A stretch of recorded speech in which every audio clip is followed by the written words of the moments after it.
This is the book of 1 Peter, chapter 4 and verse 17. For the time is come that judgment must begin at the house of Yahweh thy power. And if it first begin at us, what shall the end be of them that obey not the gospel of Yahweh thy power? I would like to start off by giving all praise, honor, and glory to Yahweh, Ba'ashem, Yahweh Shai, Ba'ashem, Rakakradash.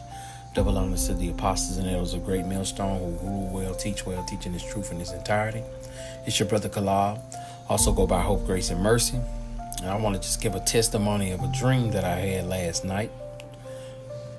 But before I start the dream, I just want to start off by saying yesterday evening, late evening, the brother Heart of David, Lob, who I do the work with, the brother came over to the house and helped me out with my car. I've been having some car issues.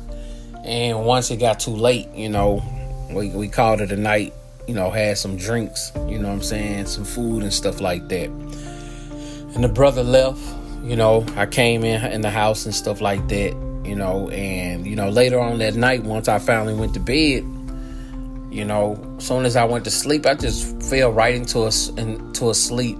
And in the dream, me and the brother, we was walking and there wasn't nobody around. We had been walking for a while, me and the brother, and there wasn't anybody around. And then we stumbled up on this cliff that was high up. We was high up in the mountain somewhere.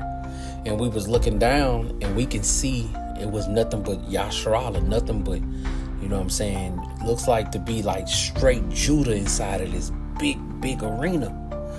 But as we was walking, we just kept walking, even though we heading towards the cliff, and it was just like natural instincts. Once we got to the cliff, brothers just started, not flying, but gravity was with us. We floated all the way from the top of the cliff down into the arena, and it's like me and the brother went our separate ways, and I appeared like in this box office, like, where, the people with the big bread at the games and the stadiums might, sit and drink and have food and stuff cooked for them, like in this picture. That's why I chose this picture.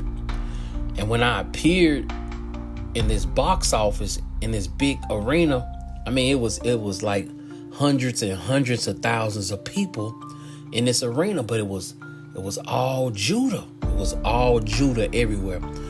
People from all different parts of, you would say, let's just say the United States, and I was able to just stand in front of everybody. It was men, women, children, but everybody was separated by their household. You had, just single men, you had single mothers, you had, you had single men standing alone, you had mothers with no fathers in the home and just their kids. You had mother-father homes with children. You had children in groups by themselves.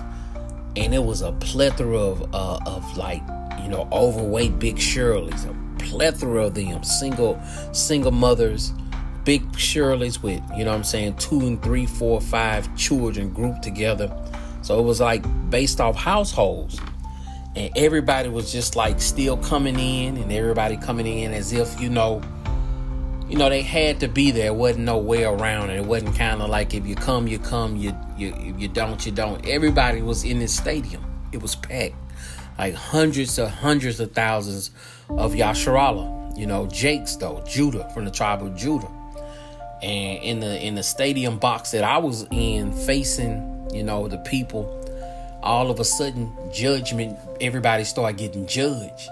But when judgment started falling on people and their households, it was like how they lived their lives, how they carried themselves, what they believed, did they believe?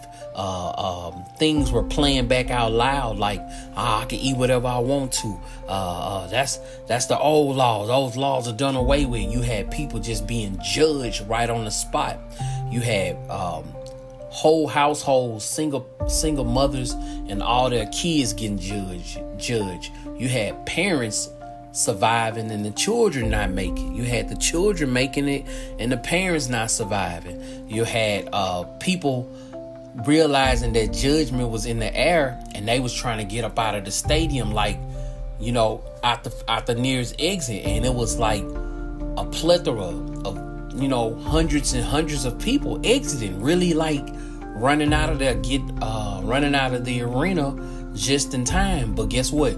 The ones who ran out of the arena before judgment happened in the arena, they got mowed down with the quickness. You know, it wasn't even a conversation. It wasn't nothing flashed before their eyes on how they carried themselves throughout their lives, or none of that. They just got mowed down. You could see as hundreds of people was running out of the exit doors, as the doors was closing, you can just see them all getting mowed down, you know, in droves.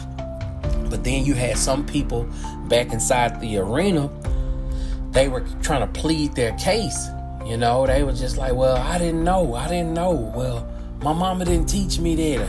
Or, you know, it was like, it wasn't no excuses. It wasn't no, well, this is what I thought that I was supposed to be doing. It was just like straight people just getting mowed down the whole time.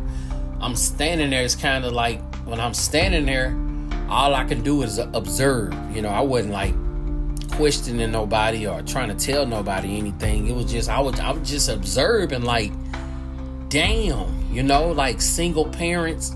When I say single parent, I mean, like, you know, Big Shirley and all her kids, no daddy in the house. That's what I mean by that. Sorry, Salaki. And they was just getting mowed down like by the dozens. People who go to that's still stuck in plantation Christianity.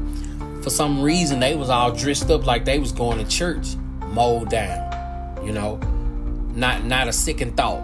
Pastors, you know what I'm saying, men who live in this living in this world, you know what I'm saying, got all the money, you know what I'm saying, thinking that that's all they need, mowed down without a doubt. You know, people who been going to church all their lives. You had some jakes that's in the Christianity church, you know what I'm saying, with a proud look on their face that turned to shame, like, but I thought I was praising the Lord the way that he wanted me to. Nope, mowed down, you know. And it's just, it went on and on and on. But keep in mind, I was in an arena full of jakes, you know. That was just what I saw going on in the box office that I was in.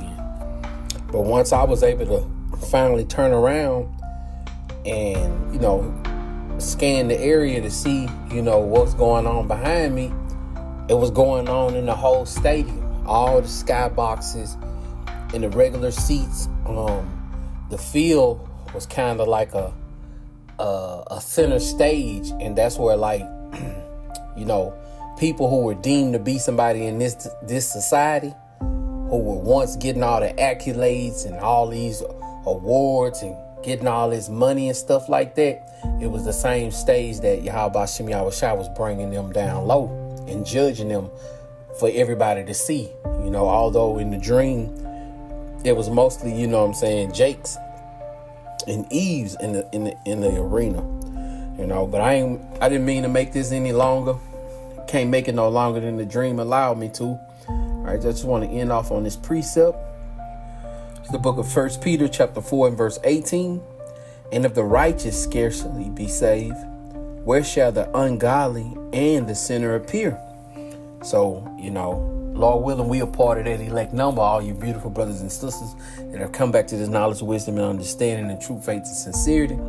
You know, if we barely make it up out of this thing, Lord willing, we are part of that number. You know, just think about those who ain't serving Yahweh Shem Yahushua in true faith and sincerity. Those who haven't came back to the true names. Those who live in their life like it's golden because they want to be in Babylon the Great forever. You know, so I hope that this was in some shape, form, and fashion edifying to the elect out there, the hopefully elect. It's your brother Kalab, also go by Hope, Grace, and Mercy. I want to give all praise, honor, and glory to Yahweh, by Hashem, Yahweh Shai, by Hashem, Rakakradash. Shalom.